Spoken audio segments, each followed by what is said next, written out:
And guess what? We've got another soon-to-be typhoon. This is Noul, and you can really pick it out here on the map. Sticks out like a sore thumb. Pretty well to the east of the Philippines at this point, but it is going to move toward the west, and as it does so, it is going to strengthen.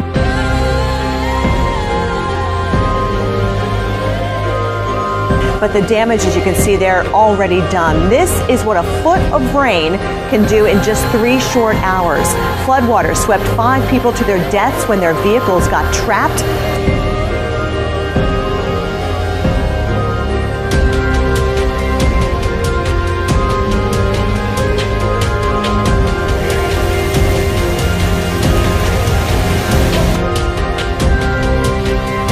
When the protest moved to Rabin Square in central Tel Aviv, clashes erupted. Protesters smashed shop windows and damaged police cars. Police fired tear gas and used water cannons to disperse the crowd, as what was a peaceful afternoon became a violent night.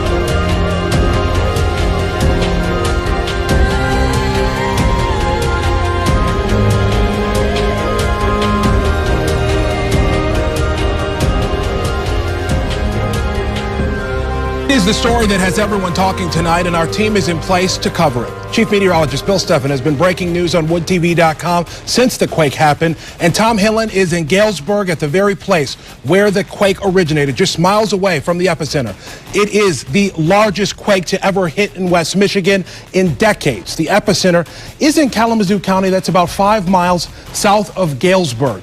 The U.S. Geological Survey measured it as a magnitude 4.2. As you can see here, we've got the epicenter marked. It's not far from Kalamazoo, and it really is one of the largest to ever hit. Dozens of you called our newsroom to tell us about your experiences. Many of you described it as the sound of a large truck rumbling by. Some of you actually caught it on video, and here's a listen at what it sounded like.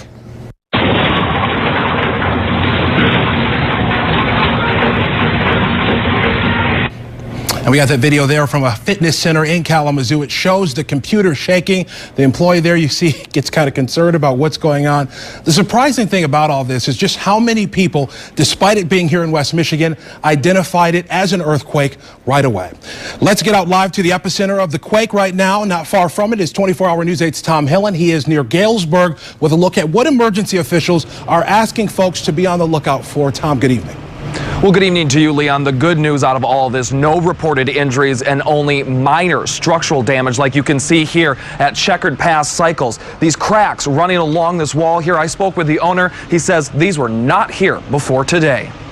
Everything on the shelves and windows, everything was shaking. But it lasted and just kept going. It probably lasted 10 to 15 seconds. It struck just before 12:30 this afternoon, a 4.2 magnitude quake that was felt throughout West Michigan. You look outside and there's not a cloud in the sky, there's no wind, it's a beautiful day, and all of a sudden everything's shaking. Every time there's an earthquake, the U.S. Geological Survey sends out the coordinates of the epicenter of the quake. We tracked it to this empty cornfield just outside of Galesburg. Right here is the epicenter of today's quake. After the quake, the city went out to inspect buildings, roads, and bridges. The chief says they found minor damage to some buildings, but nothing people need to be worried about. What we're really worried about is asking folks to pay attention for the next several days. If they smell the odor of gas or they see water bubbling up out of the ground or something that's quite unusual, please call 911 right away.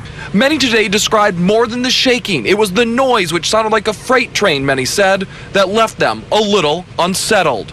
You don't expect those in Michigan, you know, tornadoes, blizzards, not earthquakes. Definitely what everyone is talking about here in Galesburg. Now, while these are not common in Michigan, it's not unheard of to have an earthquake here. The largest earthquake ever to hit Michigan was back in 1947, not far from where today's hit, and that was measured at a 4.6 back then. Well, coming up tonight at 10 and 11, I spoke to a woman here in Galesburg who was also here when that quake hit back in 1947. You'll hear her unique perspective tonight at 10 and 11. Live in Galesburg, Tom Hillen, 24-hour News 8. Okay, Tom, thank you very much. Now, the moment the earthquake hit, Meteorologist Bill Steffen took to the woodtv.com and Bill's blog to let us all know exactly what was going on. In fact, a lot of the reports, felt it. right? What is that, you know? And a lot of the reports that we were getting actually came in through your blog. Oh, it's got 700, 800 comments. And if you felt it and you want to leave a comment at Bill's blog, feel free to do that. A lot of people have.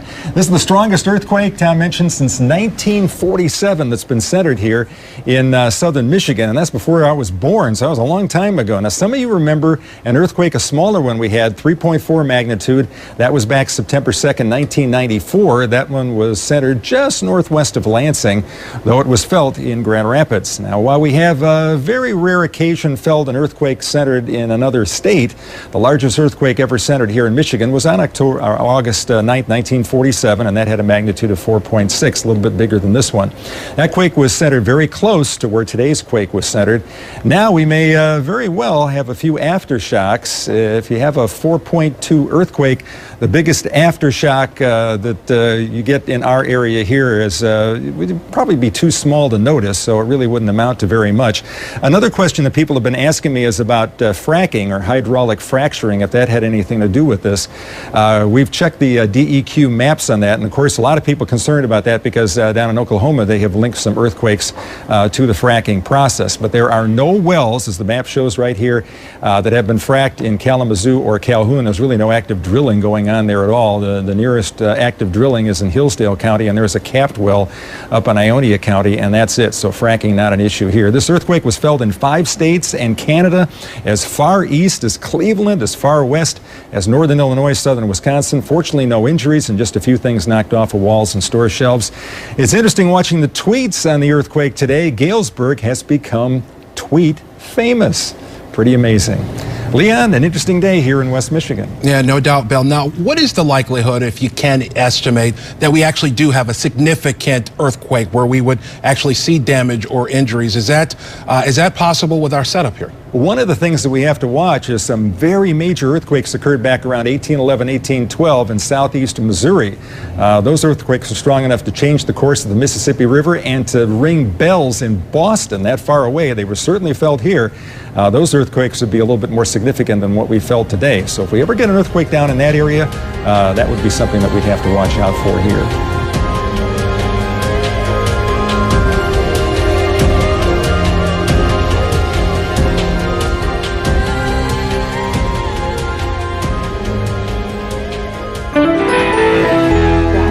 Storm should move off Australia's southeastern coast today, but the damage, as you can see there, already done. This is what a foot of rain can do in just 3 short hours. Floodwaters swept 5 people to their deaths when their vehicles got trapped. Strong surf also pulled a boy into the ocean, bringing the total number of deaths, unfortunately, to 6. Police say the drivers of the SUVs apparently thought they could navigate those floodwaters, but they were quickly overwhelmed by the force of that rushing water.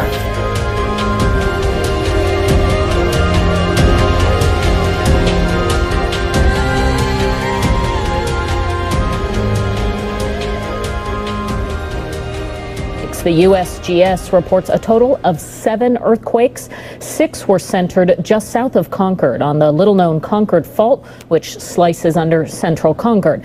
The earthquakes ranged in magnitude from 4.0 to 1.6. A 1.9 magnitude quake was reported in Hayward. People tweeted that they felt the quakes from San Francisco to Walnut Creek and Oakley. ABC 7 News reporter Lillian Kim is live now in Concord. Lillian. Katie, we found no damage at stores here along Willow Pass Road in Concord. Items remained on the shelves. And while not everyone felt it, we did find quite a few people who did. It was just like it was a big shake. That was pretty much it. And I was asleep, so it woke me up. Did you feel the earthquake? Yeah, because we were walking down and I says, hold on. I said, did you feel something? But it was like nothing hardly. It's like a rumble, that's all. Did anything fall in your house? No. It just moved our apartment. That was about it. So no cleanup after today's series of temblors, the largest being a 4.0. Stores are operating business as usual. Now we have some information on the Concord Green Valley fault system, which is where today's activity occurred. The USGS says the best estimate is that the last large earthquake on this fault was 200 to 500 years ago, and that there's only a 4% probability that the fault system would produce at least a 6.7 quake in the next 30 years. Live in Concord, Lillian Kim, ABC 7 News.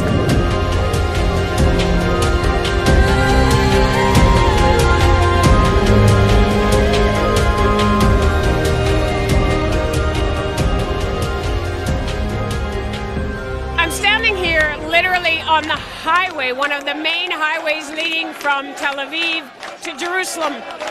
What should be rush hour has been shut down by these protesters behind me. Ethiopians with Israeli IDs, they're Ethiopian Israelis who are saying no more violence, no more to police brutality. They want equal rights, they want an equal voice. This protest was sparked by a video that came out about a week ago of police brutalizing an Ethiopian soldier. That caused a protest in Jerusalem and further protests here. People here say they're not going away until their voices are heard. Nothing changed. Nothing changed. You promise and promise and promise. It doesn't do anything. For 30 years, he says something. It doesn't do anything. Israel's Prime Minister Benjamin Netanyahu says he's forming a commission to hear the voices of the representatives of this community. But the people here say things have gone too far. They're not interested in talking right now. Stephanie Fried, CCTV, Tel Aviv.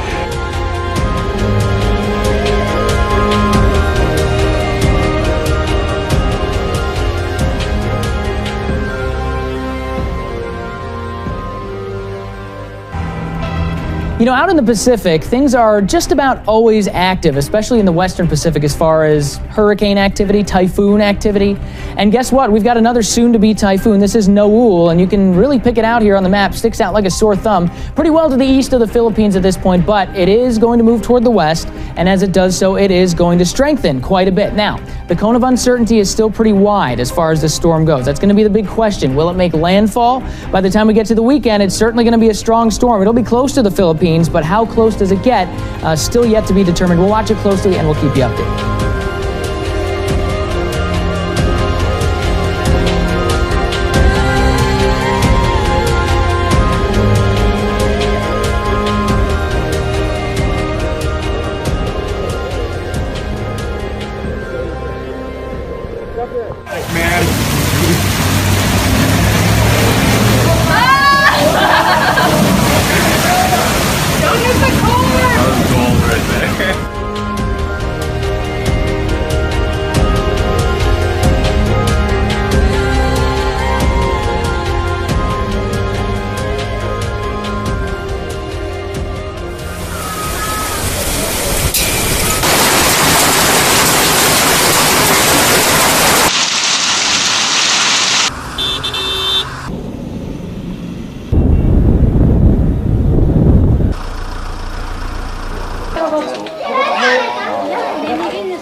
Scathing report accuses the Israeli military of showing little regard for the safety of Palestinian civilians during the war with Gaza last year. This is a report called "This is How We Fought in Gaza," and it comes from an Israeli non-governmental group, an NGO. And it's based on anonymous testimonies from dozens of Israeli soldiers and officers who apparently reveal all sorts of inappropriate behavior in the field. Oren Lieberman is in Jerusalem with what the report exactly entails and the Israeli military's response.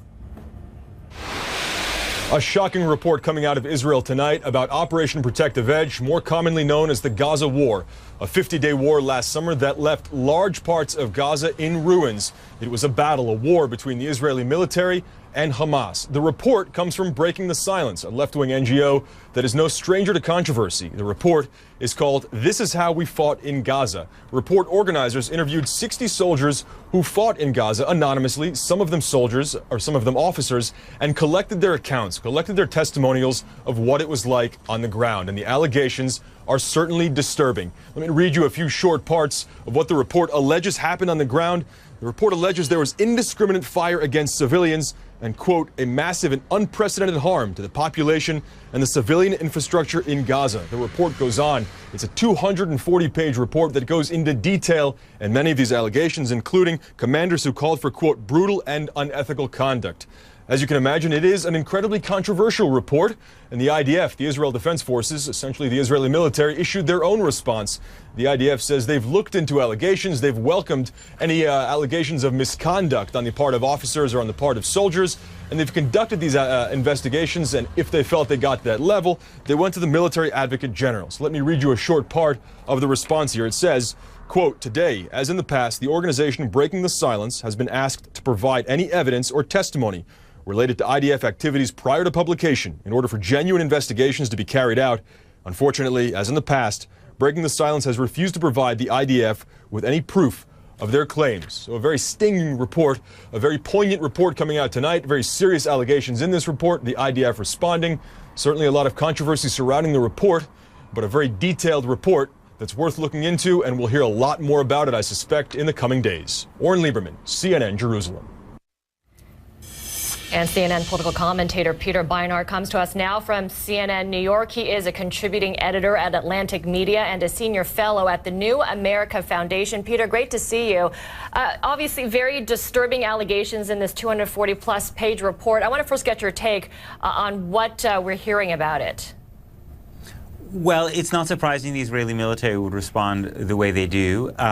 This Israeli military is a kind of revered institution in Israel, and to criticize that it's Breaking the Silence has done is very, very controversial. So I'm not surprised at all they would respond this way. I happen to know some of the leaders of Breaking the Silence. I think they're a very brave group of former Israeli and current Israeli army officers who, in my experience, are actually very patriotic Israelis who are disturbed by some of what's been happening in in recent years in the war in Gaza and in Israel's behavior in the West Bank. And I think if Israel wants to say that it's a democracy, as it is, and it wants to say that it's proud of its independent democratic institutions, and I think to some degree as it should be, then I think the right response is to actually have a real mechanism for investigating these claims. And you know, that's important to say that too. They are former, you know, they're vets. I mean, the people who run this. The allegations though are stunning. They're ironically the sorts of things Gazans were saying during the war, but this coming from Israeli soldiers. Things like targeting civilians without due cause. There was one soldier told about two women walking through an orchard who were taken out simply because they had cell phones. Houses being wantonly destroyed by bulldozers for no particular reason. Do you think, despite the IDF, does the IDF have a point when they say, you're making these allegations, how can we deal with them? You didn't bring them to us. Well, I do think that they should that this information should be investigated by the IDF. I think the question would be, does Breaking the Silence have a responsibility to bring it to the IDF before they make it public? That, I think, would be the question to look at.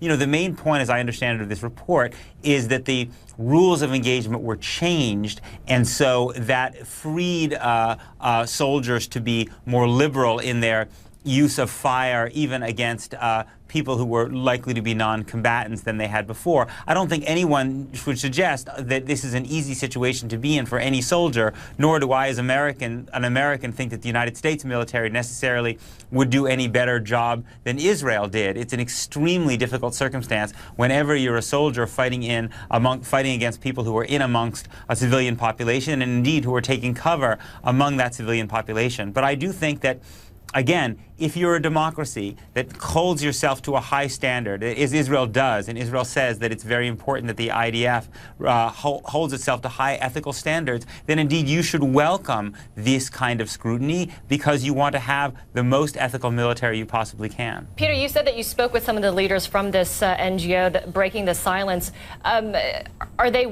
Is there any dialogue between the people in this group along with the IDF as this investigation is happening internally? Is there an any room for collaboration?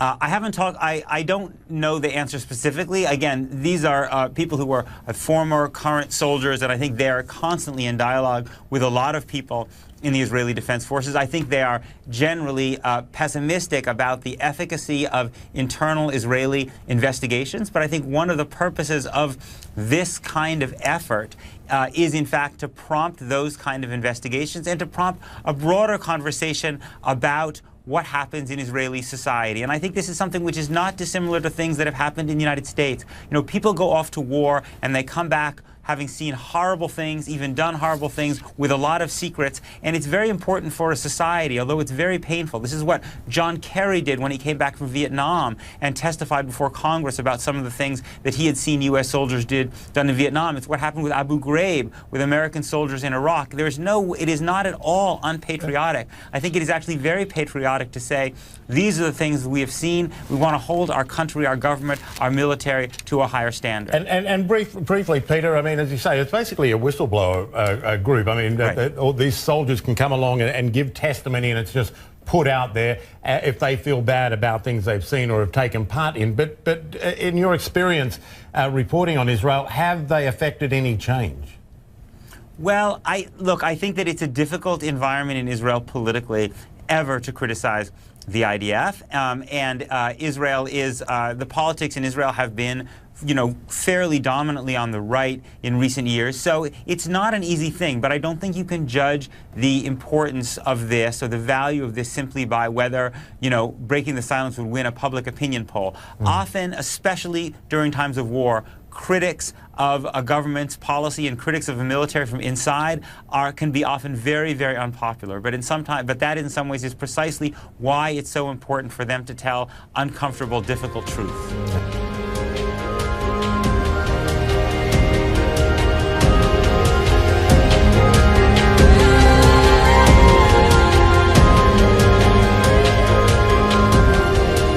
The short video from a security camera in Holon, a suburb of Tel Aviv, has swept Israel and sparked waves of angry protests against police. At the center of the video is Corporal Demas Fkadeh, the 21-year-old Ethiopian soldier you see in uniform.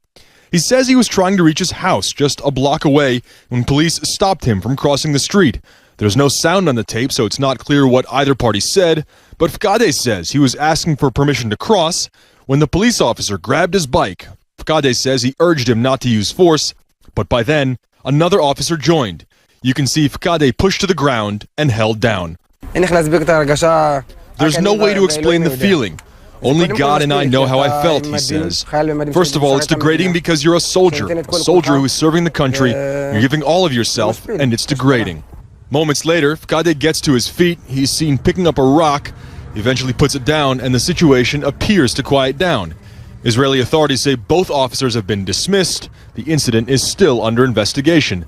The video set off protests across Israel from the Ethiopian Jewish community.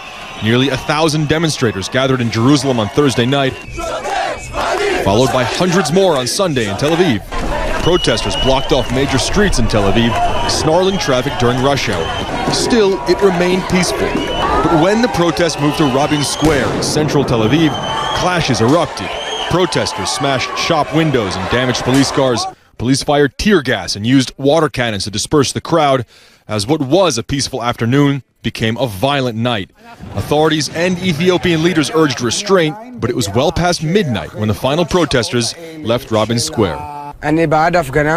I am for the demonstrations, but I'm against violence, Fkadeh says. Whether it's on policemen or civilians, nobody should get hurt. It's a pity. But I'm for the demonstrations. I'm completely for them. The protests were not just about the video, but about what Ethiopians see as years of discrimination at the hands of police and authorities. The video was the tipping point. Fkadeh and community leaders met with the Prime Minister to try to ease the unrest in the community and begin to address the bigger issue of what Ethiopians see as discrimination. He expressed interest in us, in the family and the community, Fkadeh says, and I hope, as Prime Minister, he will now do the right thing. The Prime Minister says he saw the pictures and was shocked by what he saw in the beating video. The The Prime Minister says Israel can't let things like this happen again. All sides here hoping the protests are the catalyst for change.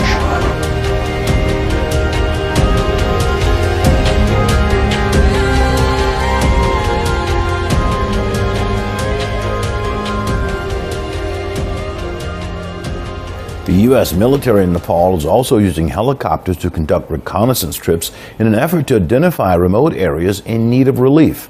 4 tilt-rotor aircraft have also arrived in Nepal, but at the moment only the helicopters have conducted reconnaissance flights. A U.S. Embassy official said the tilt-rotor aircraft and a U.S. Air Force plane touched down in the capital, Kathmandu, on Sunday. They'll be delivering relief supplies and will also do assessments. A Nepalese official said the U.S. aircraft would also airlift victims out of remote areas which suffered some of the worst devastation.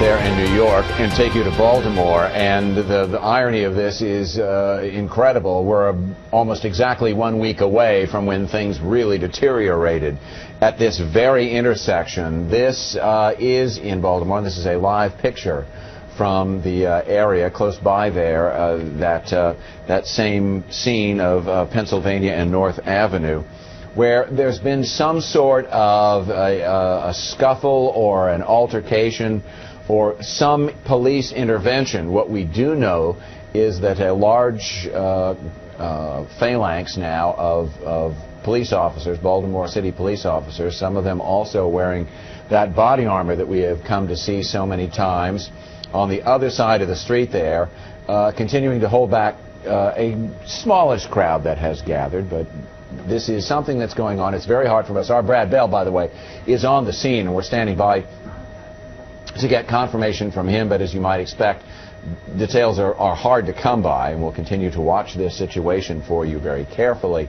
Perhaps a suspect with a gun, but again, this has not been confirmed, and that perhaps the suspect may have used some sort of non-lethal force on that suspect.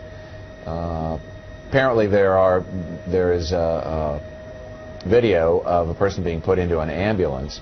And again, we are watching this with our own eyes to try and ascertain exactly what's going on. But if all this looks eerily familiar, it's because it is. These are the very street corners and the streets themselves that prove the flashpoint of that rioting exactly 1 week ago. We don't anticipate anything like that, but it's also hard, given what happened a week ago, to rule anything out.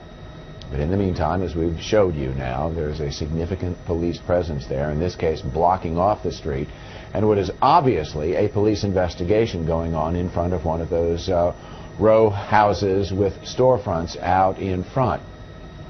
They're now directing, as you can see, traffic around this same corner, and that was one of the ironies of a week ago, that there was so much traffic down these streets even as things were going on. And there you can see some of the crowd that has started to gather on that street corner, and they're being obviously held back by police, who continue to sort of move them back, if you will, away from what is the scene of the investigation, which is on the other side of the street, in about the middle of the block. But the police are gently moving them back and trying to control the crowd and hopefully the passions of that crowd right there. Just standing by to hear from Brad Bell on just exactly what's going on. We're watching this, as we say. And again, this is exactly where we were looking from exactly the same camera vantage point 1 week ago, when the bad stuff really started in Baltimore, the rock and bottle throwing and what became lawless behavior that we've come to find out has been so embarrassing to much of the Baltimore community. This is a place now that is profoundly unhappy about what happened a week ago and determined to not let it happen again. We'll watch what happens there right now, so keep it right here, and we'll keep you up to the minute. We'll step away for just a bit. We're back with more news right after this.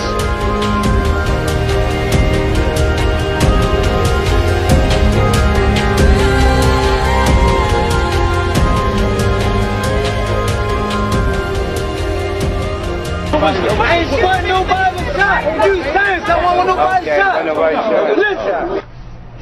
Tense moments in Baltimore this afternoon after police arrest a man they say was armed in the same neighborhood rocked by riots 1 week ago.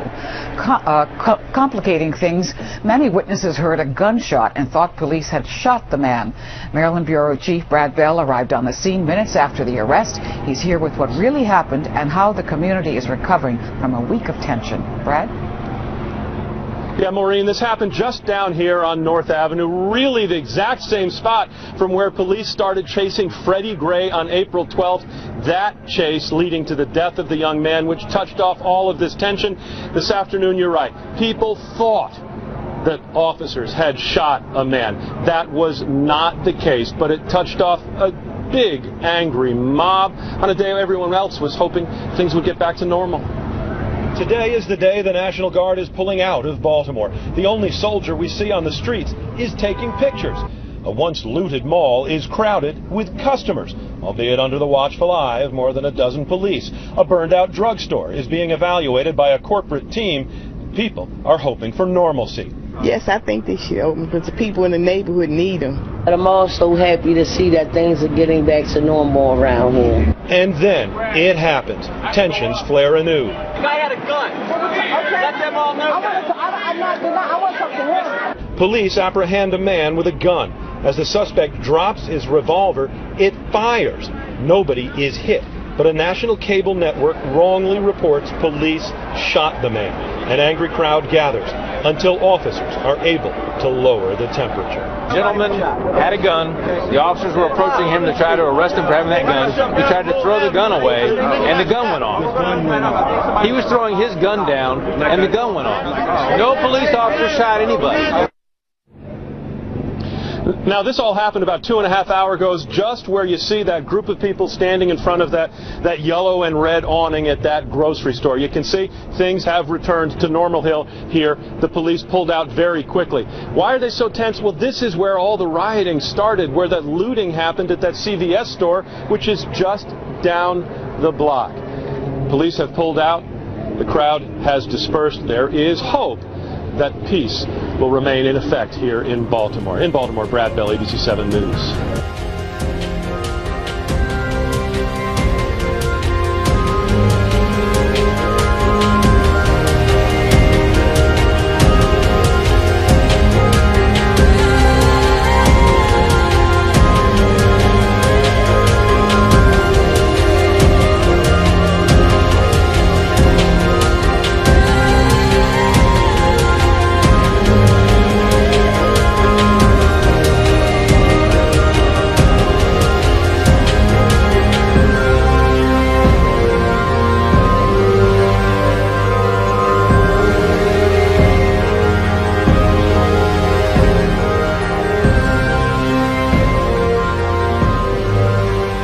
International humanitarian organizations have lashed out at Saudi Arabia for bombarding airports in Yemen.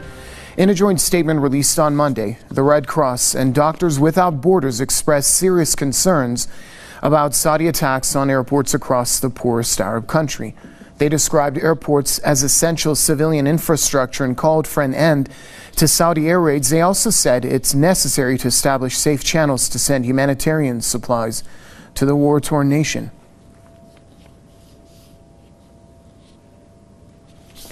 Youssef Mauri, our correspondent, joins us now from the Yemeni capital, Sana'a. Youssef, tell us about the highly censured actions carried out by the Saudis, which include targeting the airports in Yemen and also blocking aid and medicine from reaching those in need in Yemen.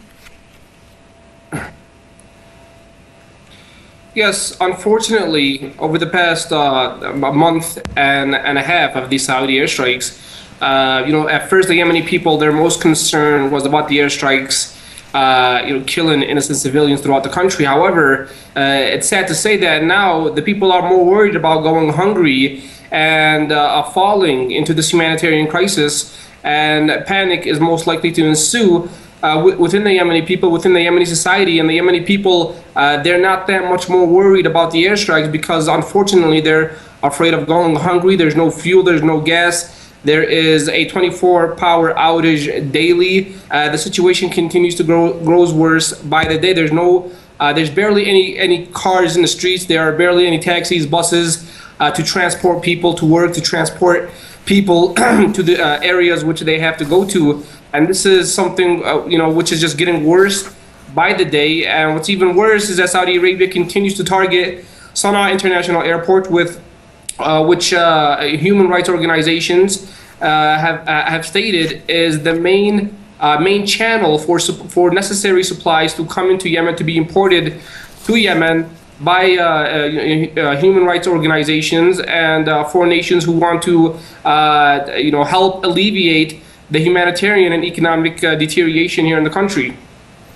Yusuf, how do the people of Yemen feel in the face and the fact that the Saudis are carrying out these airstrikes without a UN mandate, and the international community has so far remained silent with regards to the atrocities that are being carried out there? Well, they're outraged, and they are also raising a strong condemnation and against the UN Council. They believe that Saudi Arabia is getting away with mass murder. They believe Saudi Arabia is conducting these attacks and these airstrikes in coordination with the U.S., which has publicly mentioned that it has given logistical support to Saudi Arabia. They believe the UN Council is allowing Saudi Arabia to conduct its operations throughout the country, and this is why Saudi Arabia has been allowed to continue this. According to the Yemeni people, it's the UN has the final say-so, and they are fully capable of bringing an end to the Saudi airstrikes. They're fully capable of at least allowing humanitarian aid to come into Yemen by basically forcing Saudi Arabia to lift its blockade against Yemen's international airports and against the seaports, which have been blocked off indefinitely by Saudi Arabia and the coalition forces. So there's a great responsibility which the humanitarian or the UN Council has to take, and the Yemeni people have been taken to the streets over the past 3 weeks, and they're calling on the UN to take action against Saudi Arabia and to ultimately lift the siege.